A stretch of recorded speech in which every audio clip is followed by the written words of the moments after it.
Welcome to Think Big with Dan and Qasim. Join hosts Dan Melnick and Qasim Masood as they explore big ideas, limitless possibilities, and engage with visionaries, entrepreneurs, and thought leaders who dare to dream big, get inspired, motivated, and find practical tips for personal growth. Think big, dream bigger, and ignite your potential.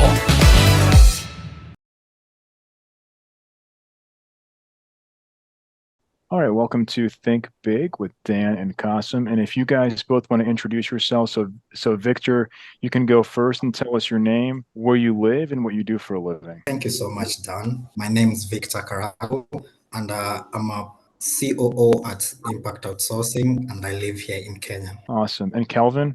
Yeah, my name is Kelvin Njuguna. I'm a project manager, Impact Outsourcing, and I reside in Nairobi, Kenya. Awesome. So, Victor, if you can just, tell me a little bit more about the company and exactly what you guys do and even how you got the idea to start this business.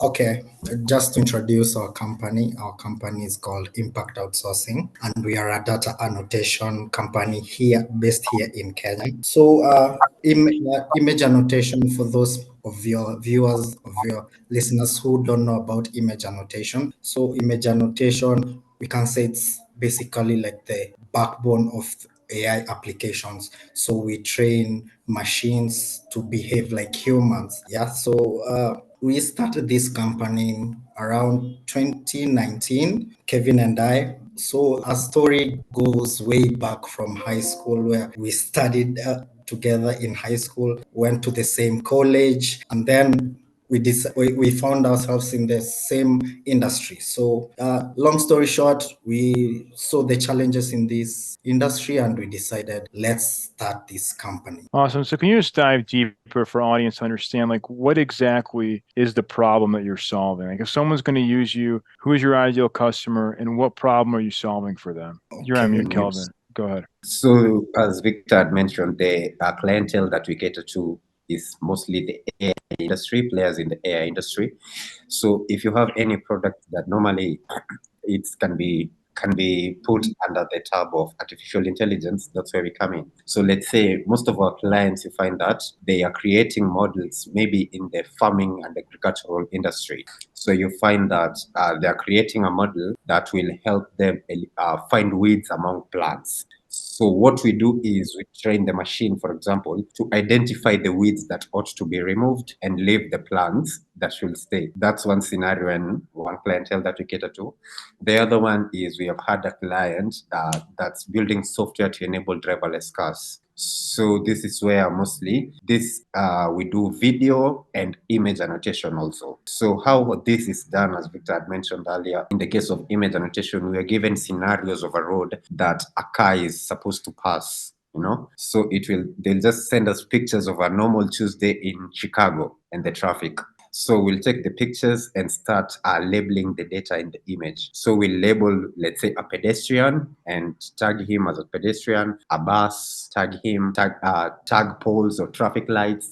So all this data is collected and then it's transported to the software that's meant to deliver the autonomous vehicle. So this software will enable the car to identify how a pedestrian looks like and they avoid the collision, how a traffic light looks like and the different colors so that it can obey the necessary traffic rules. So that's just few of the clientele. Also, we have had clients who are building AI models to help repair airports and seaports by monitoring the corrosion on seaports and maybe also cracks on the runways. So what we do in such cases, we also label the cracks so that whatever model that they're creating can be able to automatically identify these cracks, but in real sense, this artificial intelligence has been taught. And those who teach these machines, that's where we come in. Makes sense. So obviously it's a very competitive space and I'm sure you have lots of competition. So when people are looking for you, A, where do they mostly find you? And B, how are you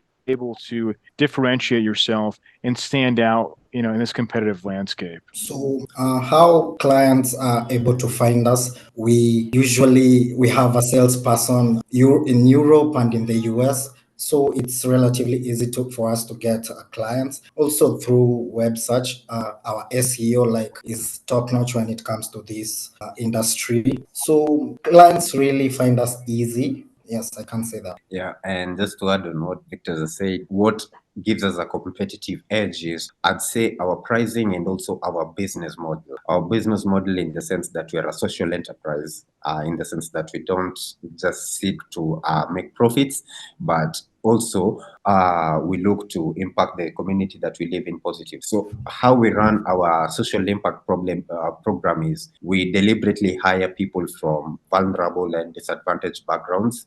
So most of our employees actually comes from the, what's the word now, informal settlements in Nairobi. So you find that, so you find that these people are qualified, they have the necessary education, because the education levels here in Kenya are quite high when compared to the rest of Africa. So we are able to source a wide pool of talent and are able to pay them well. We deliberately pay double the minimum wage here in Kenya. So and also it includes bonuses and allowances like transport allowance. We have office meals at a subsidized price. So we take care of our people.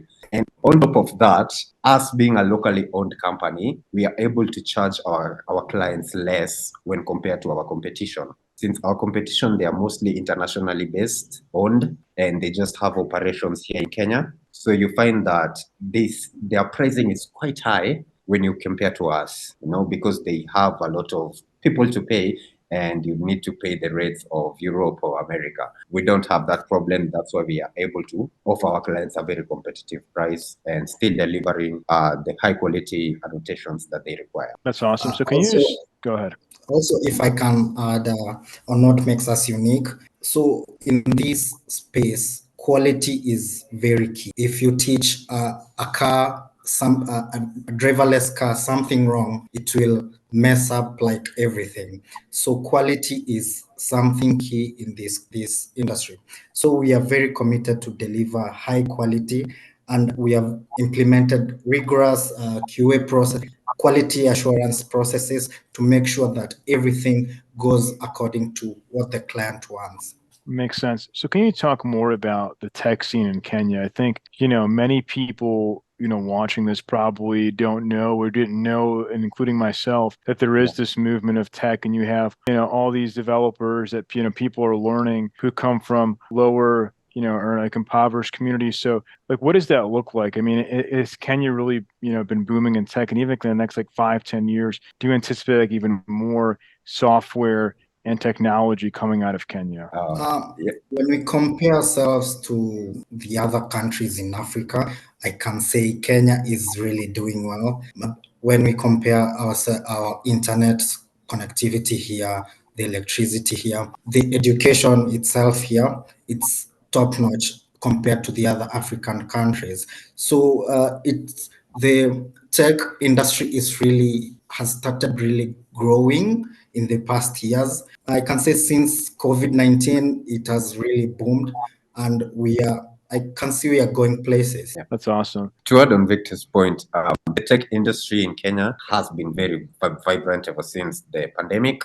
So when you compare the standards of Kenya to what they refer to as the global south, we are doing very well. Various big tech companies have set up location here in Kenya. Google have their regional offices in Nairobi. Twitter is moving in, and so the world is noticing, and we are here to prove them right. That's awesome. So what would you say is the biggest challenge that you face in your business today? We can say the way the international companies have really come into our space, they're really giving us a big competition, but we are trying the best we can on our end to make the prices competitive, making the workers feel comfortable at work. But I can see the international companies setting shop here has been some kind of a challenge. So just in terms of like employee retention, for example, you mentioned earlier like Google coming in. So they might come in and take some of your employees and pay them more because they're a big company. And that's something that you're dealing with internally because you guys are much smaller than Google, obviously. Yeah. Yeah, yeah. But most of the competition, actually, the biggest challenge, I'd say, is having a presence in Silicon Valley, for example, where the AI revolution is happening. America is the leader of the world in terms of AI. So, yes, we have a salesperson in America, but that's just a salesperson. If we had a physical office, that would be better. So I'd say the biggest challenge as of now is having a real regional presence in the AI hubs. But we are working towards that. We are entering into partnerships with the right people. So in a few months or years, I'm sure we'll have a much more presence. We'll be able to compete with the internationally owned outsourcing companies. So yeah, good tidings ahead. For sure. So in terms of, priorities, obviously now we're about to wrap up 2023. So what is your top business priority in the next few months, like as you wrap out this year and start next year? So internally, we have had a lot of meetings, and one of the goals that we have set for the first quarter for 2024 is to have almost 150 agents. Right now, we have around 50 who are working for us, but by 2024 first quarter, we are praying and hoping that everything will go well and we'll have up to 150 agents. Yeah. So Just to add on Victor's point, as he had said, we are having a lot of meetings as we close the year. We are talking with consultants just to get their knowledge and their perspective on how to best break the market. So these consultants will give us enough information that we'll have a good springboard when it comes to 2024, and we'll be able to achieve more since we have all the processes. We are talking with sales consultants on how to improve our sales, our marketing consultants also, so that we can be seen out there. So we are using December as a learning month, so that we are in a good position when we start 2024 and achieve our goals by the end of the first quarter. Yeah. sure, but I guess like when you say 150 agents, like what does that mean exactly? Does that mean 150 people working for you? And if that's the case, like what does that look like even approximately in terms of revenue? Because I can sit there and say I can hire more employees, but obviously I need more business to support that. So what does that look like for you guys? So on our end, that looks like we need to find more clients. So we'll need to improve our sales. In terms of revenue, 150 employees will generate upwards of $70,000 every month. So we'll be able to pay our people well and also be in a good position for when we need to scale or expand the business and have regional offices, because we also want to have regional offices here in Kenya, like not just Nairobi, move to other cities that have the same problem that our social enterprise wants to heal. So 150 employees, how we get there? Pump up our sales and ensure we have the right processes through the meetings we're having with the consultants, and I'm sure we'll get there. So it's kind of like hiring the people and then essentially ramping up your sales to make sure that those people are going to have work to do. Yes. Exactly. Makes sense. So in terms of your sales process, like you mentioned, you have salespeople in the US and Europe, but what does that funnel typically look like? I mean, do you often have people that reach out on LinkedIn, or that people find you via SEO? Like, because I feel like for some of these projects, it might take a while to actually go from the first engagement to actually close the project. Yeah. So before, how we did our sales was just send out cold emails to prospect clients. But it worked in the start, but it didn't give us the business that we wanted. So for these salespeople who are in the Europe and in the US, they go door to door. They know the companies. As we can data mine the companies, send them to them, and then they go door to door, knocking on the offices, selling our model of business, and in that way we get business. That's awesome. So what would you guys say is like the biggest piece of advice that you wish you knew before you started this company? I guess it won't be easy. We thought it will be easy. As Victor said, we started late 2019, fully went operational in 2020, and then the pandemic hit, which was another setback. So all these years, we just found our footing. Sometime mid last year is when we started generating revenue that made us in a good balance. But the idea that we were so naive in 2019, we thought that finding clients is pretty easy. We thought that once you get one client, that's enough. It will be able to sustain you. But no, you find that this client has you and maybe he has other vendors. So you're already competing with other vendors on that one client.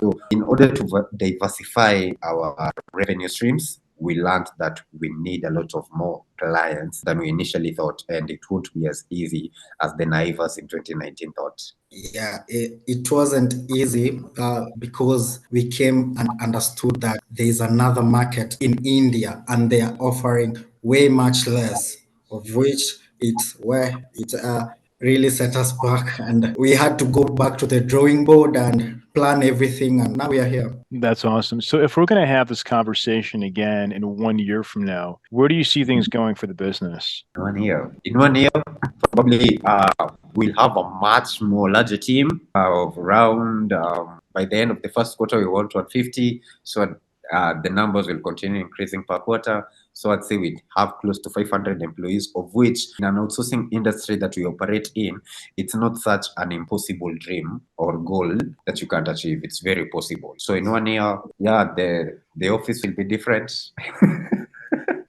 It will be bigger because we'll need a bigger place. We'll have more revenue streams, and yeah, we'll be far more ahead than we are now. Also, if everything goes well, we tend to be a full house in the artificial intelligence industry, where we solve real problems in the environment. Like when we see maybe we want to reduce waste in the environment, we'll have that whole process from not only annotation, because annotation is only just a part in the artificial intelligence process. So if we can have the whole process from start to finish, we have data scientists, machine learning engineers, that would be great. Awesome. So if somebody watching this episode wanted to reach out to you, do you mind sharing your company website or social media handles?